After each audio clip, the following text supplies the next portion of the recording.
Welcome to the second part of my IL-2 keybind tutorial.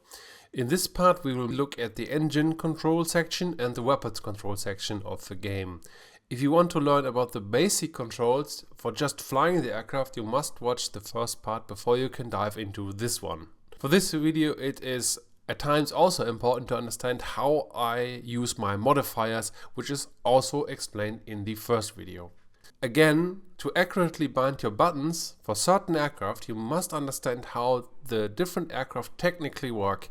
In this video I will elaborate where I placed my assignments on my particular hardware. You find an overview over my hardware in the video description and also a nice chart of all bindings. I personally try to achieve a high level of ergonomics, but that is not the goal for everyone. Buttons I do need often, or buttons I have to find blindly while looking at my screen, must be easily accessible at any time. And ideally I can press those buttons while I'm still fully capable of flying the aircraft.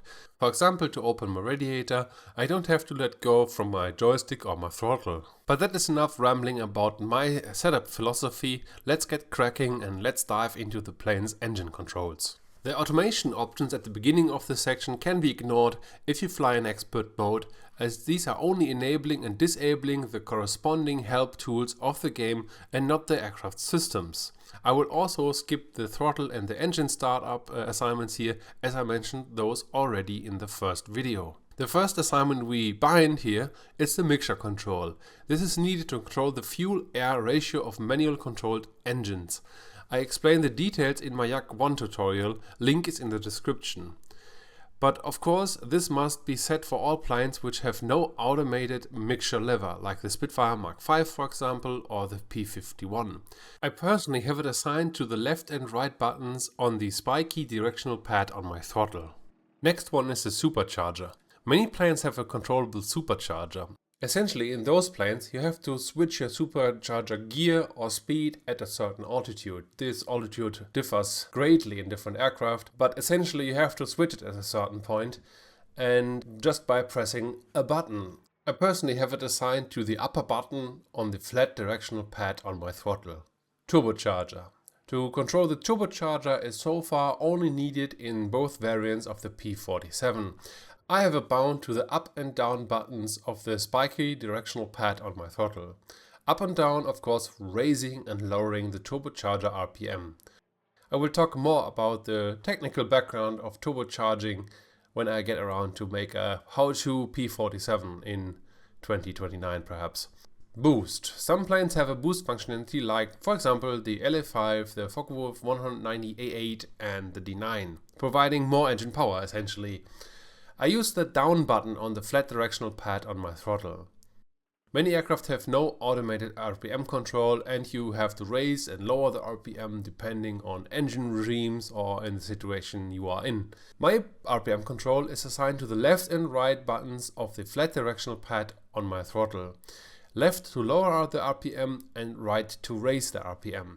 When you adjust the RPM control lever in the cockpit, the aircraft systems try to hold the desired RPM by automatically adjusting propeller pitch.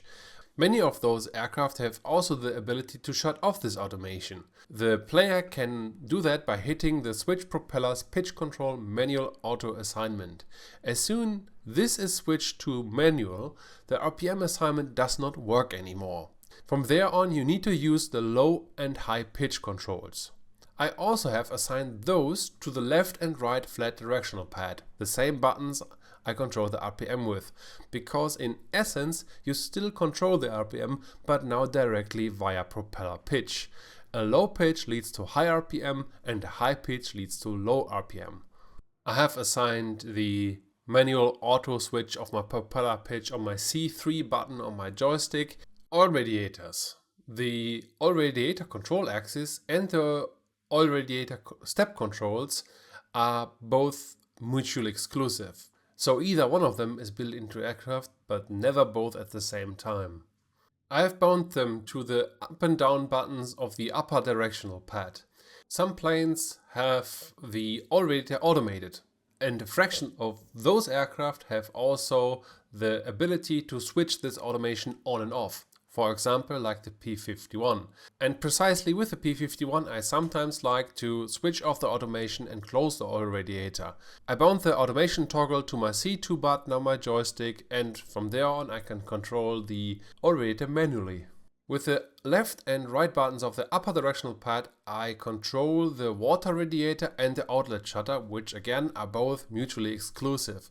Aircraft which feature an outlet shutter usually are powered by an air-cooled radial engine and hence don't feature the water radiator, and both are the main way to cool the corresponding engine, so it's super nice to have both assignments on one button. Inlet shutters are featured in many aircraft powered by a radial engine, like the LA5, I-16, and the assignment is also controlling the intercooler shutter of the P47. It is usually an assignment you need only once after engine start and only rarely mid-flight. I have bound it to the same button my oil radiator is assigned to, but in combination with a modifier, one of the orange buttons on the back of my throttle. You remember that from the first part. The weapons control section is mostly straightforward. The first assignment you will need is fire all guns. All forward firing guns will be discharged when the assignment is pressed, of course. I placed it on my main trigger of my joystick. Then the very cryptic weapon group 1 are the small caliber guns on the aircraft, like the BF-109's rifle calibers. I have a little button on the back of my joystick grip, which is the hardware modifier.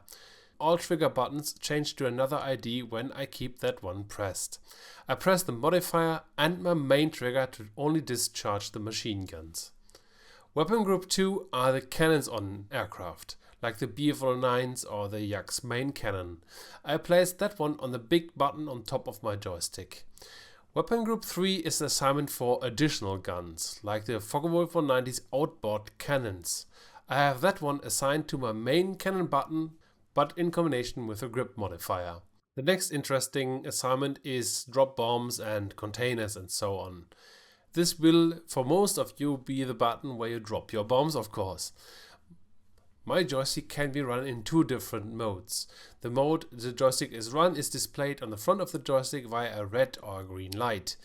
The red mode is a default and I call that one the air combat mode. I tell you all this because in another mode all my buttons change ID yet again. So even more bindings are now possible. In my green mode, my cannon button becomes my drop bombs button, and combined with the grid modifier, I launch my rockets on that button.